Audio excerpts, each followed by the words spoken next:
They called it correction, said the collar was necessary, said battlefield dogs couldn't afford hesitation. So every time the shepherd paused, even for half a second, the red light blinked, and the button was pressed. Her name was Nyx, 3 years old, 2 deployments, explosive detection certified, combat experienced. Yet here she was, back on a training field in coastal California, treated like a recruit who'd forgotten how to listen. Instructor Vaughn stood at the edge of the course, remote in hand. "Focus is learned," he muttered, pressing the trigger lightly. Nyx flinched. Not rebellion, recognition. She knew that pulse. The whistle blew. Nyx launched forward through the obstacle lane, clearing sand pits and scaling low barriers with mechanical precision. Halfway through the scent corridor, she slowed, nose shifting slightly toward an alternate trace. Click. Her body jerked mid-stride. She stumbled but recovered, eyes searching. Searching for clarity.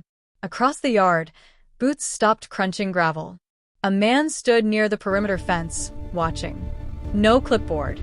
No noise. Just stillness. Chief Petty Officer Daniel Cross had worked K-9 units in places where mistakes cost lives. He knew hesitation wasn't weakness. It was processing. He watched Vaughn raise the remote again. Who approved that intensity? Cross asked calmly. The question cut cleaner than a shout. Vaughn shrugged. Standard motivation. Nyx stood rigid, chest heaving, waiting for a command that made sense. Cross didn't argue. He just kept watching and memorized the blinking red light. What the file said. The break room smelled like old coffee and overconfidence. Vaughn laughed with 2 other instructors about soft handlers who bonded too closely with their dogs. Cross sat alone. Nyx's service file lay open before him. Deployment logs. Commendations. Explosive interdictions. Then a redacted page.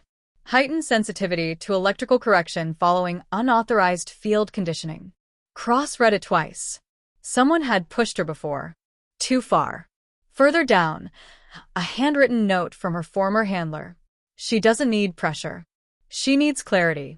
Earn her trust, and she'll run through fire. The handler had been medically discharged months earlier. Nyx was transferred immediately. No decompression. No bonding period. Just reassignment. Cross leaned back. This wasn't defiance. This was memory. That afternoon, he visited the relay cabinet controlling the shock channels. The logs told their own story. Voltage spikes beyond protocol limits. Repeated. Logged under Vaughn's remote ID. Cross didn't slam the door. Didn't confront anyone. He requested a replacement collar through supply. Equipment inspection, he said. By sunset, Nyx's new collar was synced only to one transmitter. His. The field test. Morning brought an unannounced compliance officer. Vaughn looked irritated. Nyx stood at the start line again. Remote in hand. Vaughn clicked. Nothing. He clicked harder. Still nothing. Nyx moved through the course flawlessly. Paused briefly at a decoy scent. Adjusted. Advanced. Vaughn's face tightened. Cross stepped forward. You're on the wrong frequency. The compliance officer raised an eyebrow. Cross handed over a drive. Review sector relay logs. On the tower screen, footage rolled. Nyx convulsing. Vaughn pressing repeatedly. Silence spread across the recruits. Cross gave one quiet command. Guard. Nyx turned and stood at his side. Steady. Focused. Not afraid. Control isn't pain, Cross said evenly. It's communication. Trust unleashed. 2 days later, the field reset. No remotes. No blinking lights. Just smoke simulations and live noise drills. Cross stood center field. Nyx at his flank. Smoke detonated. Flashbang simulators cracked. Blank rounds echoed. Nyx didn't flinch. Cross whispered one word. Show. She moved. Fluid. Precise. Scaling walls. Clearing tunnels.